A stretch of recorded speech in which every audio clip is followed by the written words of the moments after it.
Isang mabiyaya at mapagpalang pagbati sa inyong lahat. Sa Ebanghelyo natin ngayon ay nangaral sa Jesus sa pamamagitan ng talinhaga ng maghahasi. Alam naman natin na mahirap maunawaan ng mga talinhaga, pero mapalad tayo dahil pag ipinagpatuloy natin ang pagbasa ay mababasa natin na ipiniliwanag ito ni Jesus sa kanyang mga disipulo.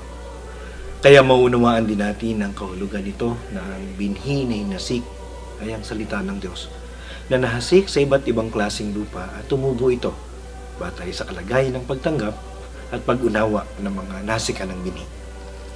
Sa karanasan din marahil ng marami, mahirap lumago ang salita ng Diyos at may pahayag ito kung mas pinakikinggan natin ay ang interes nating personal na nais nating proteksyonan o ang mga nakatago o nakasanayan na buhay na taliwas sa hinasik na salita ng Diyos. Kung makapagpahayag man tayo ay tiyak binhing may GMO ang salita. Salita lamang ng bulaklak at artipisyal. At hindi na magpapalaya sa atin sa kasalanan na kinakasadlakan at sa kalagayang umaalipin sa bayan ng Diyos. Dahil lang pagtanggap ng binhi ng salita ng Diyos ay nangangahulugan ng pagkakaroon ng patuloy na pagpapanibagong hubog ng ating mga sarili hanggang lumugo tayo na maging handa at mag-alay ng sarili para sa iba. Mahirap man ito, tayo bilang mga Kristiyano sa bisa ng ating binyag ay nakikibahagi tayo sa pagiging propeta ni Jesus upang tayo ay maghasik sa pamagitan ng ating pagpapahayag ng binhing salita ng Diyos. Sa pamagitan ng salita at sa pinakamabisang pagpapahayag ang gawa. Ngunit magagawa lamang natin ito na tulad ng sinabi ni Jesus pagkatapos niyang mangaral sa pamamagitan ng talinhaga. Ang may pandinig ay makinig. Kaya mga kapatid, kailangan natin makinig at may pangunawa dahil ang Diyos ay laging nangangaral sa pamamagitan ng talinhaga ng ating buhay. Talinhaga ng ugnayan natin sa isa't isa, talinhaga ng kasaysayan, ng kabiguan at tagumpay ng kanyang bayan. At batay sa aking pananampalataya, ito ay kanyang ipinapaliwanag sa atin sa buhay at kalagayan at pakikibaka ng mga dukha, api at pinagsasamantalahan. Dahil lagi niyang sinasabi na siya ay naroon kasama nila. Ang nakakalungkot lamang, ang mga simpleng salita ni pinapaliwanag ni Jesus sa pamamagitan ng kalagayan at pagkikibaka ng mga dukha ay tila nagiging talinhagang napakahirap unawain.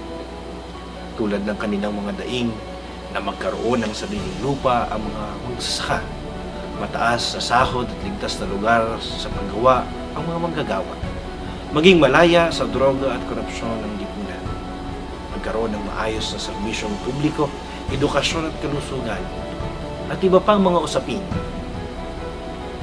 At na kung susuriin ay mga mahalagang nagpapataba ng buhay, pananampalataya ng sambayanan, at nagpapalago ng binhi ng salita ng Diyos.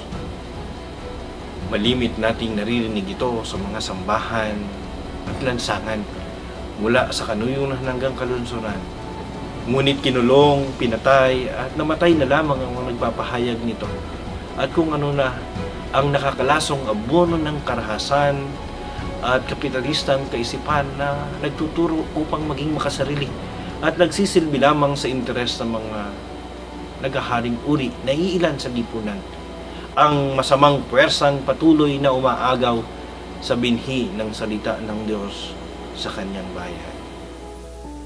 Sana nga ay tunay nating mapakinggan ng may pangunawa ang binhing salita ng Diyos upang makapagpahayag at makapaghasik ng binhi ng salita ng Diyos na malaya at nagpapalaya sa ating sarili at sa kapwa.